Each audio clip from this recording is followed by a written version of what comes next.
Yes, I am alone in the studio, but I tell you what, I'm almost as excited today as I was last week to bring you Nelson Mandela because we have local experts right here in the Pittsburgh community. They're joining me via Skype. Joining me now to continue our conversation is Dr. Marvin Mcgowan. He is with Central Outreach Wellness Center. You may have heard their name recently because they have been doing a lot of outreach in the community. Welcome to the conversation, Doctor. Thank you for your invitation. I really appreciate this opportunity. Oh, I am so excited to have you, Dr. Patrick, here because it's so awesome to have folks in our community who know this subject. And one of the things that I learned from you just in our conversation in the last week is that there are so many factors that go into why we are seeing the numbers in our communities that we are, factors that people haven't really even talked about. Right. So, again, the things that we need to look at are things that are considered like the social determinants for health. Okay. So, we need to understand that the health disparities in the African American community are driven by poverty, structural racism, and discrimination.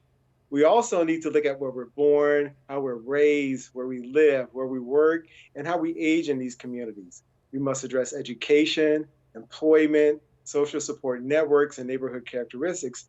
And lastly, we must see how these determinants of health affect us with respect to our behavior, mind, and spirit. So, what do we know? So, what we know is that people in our community with lower socioeconomic factors have poor health outcomes, and these outcomes are attributed to lower education, poverty, and occupations which lack health benefits. We also know that the life expectancy for non-Hispanic Blacks is lower than other individuals of the same sex. We know the life expectancy for Black men is the worst. We know infant mortality is twice as high in non-Hispanic Black women compared to other women. And this is true across all socioeconomic classes and increases with higher education. When we factor in sexual orientation and gender expression, all-cause mortality rates in the Black LGBTQIA community is worse. And it is worse for gay Black men. This is due to delayed health care, smoking, drug abuse, alcoholism, and violence. Next, look at our neighborhoods. We know that well-kept and safer neighborhoods typically equate to better health and life expectancy. You consider housing, access to parks, playgrounds, and recreational facilities. There are studies out there now that show where you live can change your life expectancy by 20 years. We also need to consider structural determinants. These are issues which generate social class inequities, such as where we live with respect to air, water pollution, and toxic waste, access to voting, underrepresentation in the census, neighborhood gerrymandering, access to good housing, and social and political policies which are simply detrimental for Black people. A couple of things here, a few more things here. There are also constraints to health promoting resources. We know that individuals with lower economic status are less likely to acquire health care, nutritious foods, better education, safe housing, and safe places to exercise. There are problems with negative health behavior patterns, which are passed from one generation to the next. Again, the usual culprits: smoking, alcohol and drug abuse, violence, and self-neglect. These problems interfere with an individual's ability to make rational decisions. Lastly, there's the issue of chronic stress.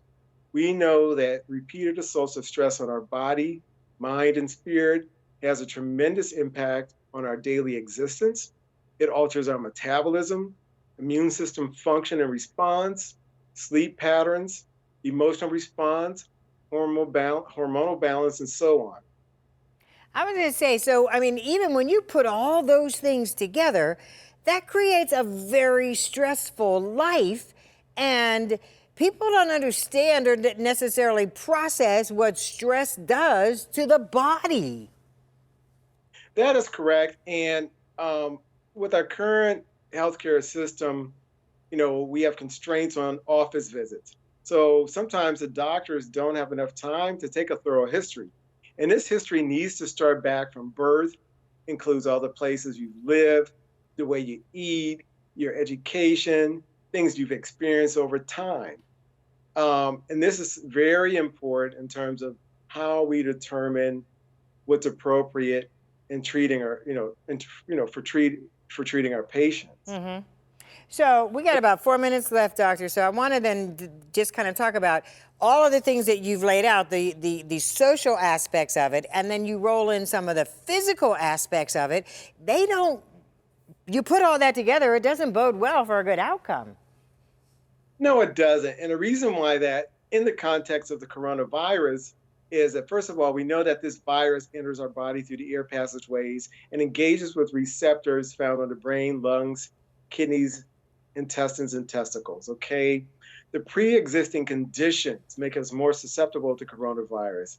These chronic diseases trigger inflammatory responses, which are constantly sending signals out to other parts of the body and manifesting in the form of symptoms and just overall poor function. The various cells in the immune system receive these signals. They travel to the site of inflammation. There's an attempt to bring the condition under control, and then that part of the body or system undergoes repair or rebalancing. If the immune system, sometimes with the aid of medications, supplements, and other treatment modalities, can effectively reduce inflammation, bring the medical condition to full resolution, repair the damage caused by a disease process, and restore balance in that system, we recover and strengthen the immune system regains its robustness. However, when you have chronic health conditions in which only the symptoms are being addressed and the primary cause of disease is not brought to full resolution, you maintain a chronic inflammatory state which constantly triggers an immune response. This chronic state renders the immune system weaker and lessens its ability to fight disease. The coronavirus evades our innate immunity. Innate immunity is this non-specific defense mechanism which comes into play either immediately or shortly after when we've been exposed to a pathogen. And with the appearance of antigens which send out signals to the immune system that something is wrong. Mm-hmm. So if you think about deficiencies in our lifestyle, poor nutrition, lack of exercise, lack of sleep, poor relationships and stress, and also the health disparities in the African American community, we are going to be more susceptible to the coronavirus. And we got about 2 minutes left, Doc. So at the end of the day, we also then often are in positions where we don't have access, we may not have insurance, and we're not feeling well, but we still got to push through. We got to go to work, because if we don't go to work, we're not going to get that check, and it all just kind of keeps chugging forward, and it's not going to add up to a good outcome. That is correct. So in the end, we have to have our leaders recommend that members of our community establish with primary care professionals who are willing to take the time to understand our personal history and collaborate with us in developing a care plan which will keep us healthy and safe. This care plan must address the underlying issues with our lifestyle, behaviors, and beliefs, and take into consideration the health disparities affecting each individual. That is, as healthcare providers, we need to know the story of our patients. We need to continue to utilize existing social and medical programs, either expand or access or create new ones to make our communities healthier and safer. The members of our community must educate themselves and make sure they understand the medical standard of care practices used by the healthcare providers. They must remain compliant with taking their prescribed medications, presenting for office visits, and engaging in various forms of therapy. They also must be willing to try new treatment modalities when others are failing. And we must also remain active in improving those social determinants which negatively impact our health individually and as a community. Well, here's the one thing I said to you before we came on this show. This wasn't going to be a one and done conversation. We're going to have several more of these conversations. I appreciate you being here today, and this is just the beginning. We got a lot of information we have to get out to the community. Dr. Marvin Mcgowan, thank you so much.